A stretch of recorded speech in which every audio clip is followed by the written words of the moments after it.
সাকিব খানের টিজার আসলে সবসময় ভালো লাগারই হয় এবং আমার কাছে রকস্টার মনে হচ্ছে যে 2026-এর একটা অন্যরকম সিনেমা হতে যাচ্ছে হোপফুলি। এবং রকস্টারের যে ডিরেক্টর রুশো, ওর সাথে আমার কাজ করা হয়েছে, আমি বেশ কয়েকটা টিভিসির কাজ করেছি রুশোর সাথে, and he is a very good director. So আমি খুব আশাবাদী ইনশাআল্লাহ। আর সাকিব ভাই তো অলওয়েজ রকস্টারই।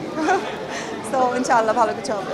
দেখেন আসলে আমি তো সিনেমা করে এসেছি, আমার অলরেডি প্রথম কাজই ছিল সিনেমা। এবং নায়িকা হওয়ার যে জায়গাটা থাকে বা নায়িকা হওয়ার জন্য যে ইচ্ছাটা থাকে, ভালো লাগাটা থাকে, সেটা তো সবসময়ই থাকে। সবসময় আসলে ইচ্ছা হয় যে নায়িকার চরিত্রেই কাজ করি, নায়িকার মতোই কিছু একটা হোক, সুন্দর কোনো কাজ হোক। এবং আমি ছোট পর্দায় যতগুলো কাজ করছি সেগুলো খুব বেছে বেছে কাজ করি ইনশাল্লাহ। এখন পর্যন্ত চেষ্টা করেছি সব কাজগুলো বেছে বেছে করারই।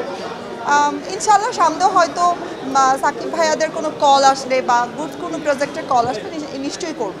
আচ্ছা, আমাদের বাসায় আসলে ছোটোবেলা থেকে আমরা কোরবানি দেখেছি এবং আলহামদুলিল্লাহ আলহামদুলিল্লাহ ওই অ্যাবিলিটি ছিল, আমরা কোরবানি দেই। কোরবানি ঈদ নিয়ে আসলে একটা অন্য রকমের এক্সাইটমেন্ট থাকে, কারণ আমি গরুর মাংস নিজে খেতে খুব পছন্দ করি এবং আমাদের বাসায় বিভিন্ন ধরনের ডিশ তৈরি করা হয় যেগুলো আসলে পছন্দের।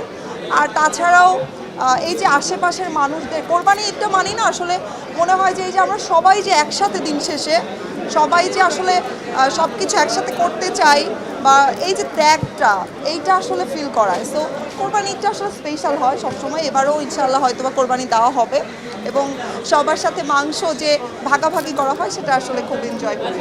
না ভাইয়া, আমি আসলে আমার এফডিসিতে কোনো রকম কোরবানি দিচ্ছি না, এটা ভুল ইনফরমেশন এবং এটা আপনি হয়তো ইচ্ছা করেই বলছেন। আমি ইনশাআল্লাহ আমার বাসায় অলওয়েজ দেওয়া হয় এবং সেটা চেষ্টা করি গরিব দুঃখীদের সাথে শেয়ার করার জন্য।